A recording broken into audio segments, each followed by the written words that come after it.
Hello students, अपने previous standard में हमने हेरिडिटी के ऊपर काफी कुछ पढ़ा था।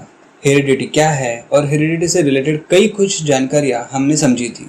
इस टॉपिक में हेरिडिटी को और अच्छे से समझेंगे और उसके साथ ही इवोल्यूशन क्या है, स्पीशीज में ये कैसे होता है, हेरिडिटी का इवोल्यूशन में क्या रोल है, इस तरह की कई सारी चीजें हम यहाँ कवर करने वाले हैं। पूरे कंसंट्रेशन और इंटरेस्ट के साथ वीडियो में एंड तक बने रहिए। जहां तक पॉसिबल है, टॉपिक कितना भी डिफिकल्ट हो, हम आपको सिंपलेस्ट वे में समझाने की कोशिश करेंगे।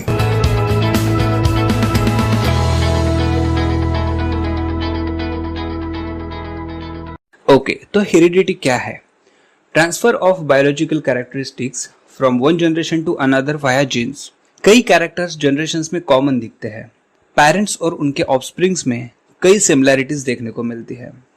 वो हाइट हो सकती है, it can be skin colour और colour of hairs etcetera.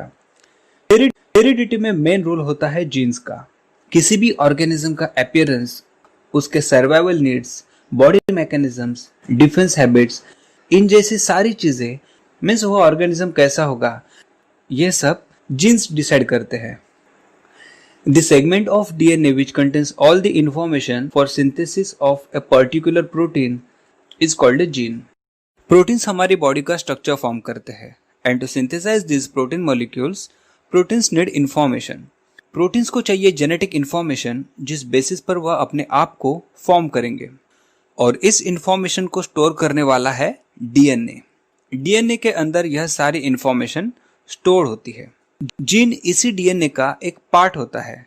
Segment of DNA which is going to participate in synthesis of that particular protein is gene. इसे हम आने वाले वीडियोस में और डिटेल में समझने वाले हैं। हेरिडिटी साइंस का डायग्नोसिस और ट्रीटमेंट में काफी यूज होता है। हेरिडिटरी डिसऑर्डर्स को प्रिवेंट करना, production of hybrid species of plants and animals, इन सब में हेरिडिटी साइंस का यूज किया जाता है। लंबे समय से कई सारे साइंटिस्ट ने इसके ऊपर काम किया। John Gregor Mendel is pioneer of modern genetics. 1886 के अराउंड इनके एक्सपेरिमेंट्स हेरिडिटी के ऊपर चल रहे थे, लेकिन कंक्लूजन्स तक पहुंचने में इन्हें लंबा समय देना पड़ा। In 1901, reasons behind the sudden changes were understood due to the mutation theory of Hugo de Vries. Meanwhile, in 1902, scientists Walton and Sutton grasshopper के सेल्स के ऊपर स्टडी कर रहे थे और उन्होंने ऑब्जर्व किया कि ग्रासहॉपर के सेल्स के अंदर पेयर्ड क्रोमोसोम्स प्रेजेंट है। फिर रिसर्च के बाद ये पता चला कि genes are carried via chromosomes.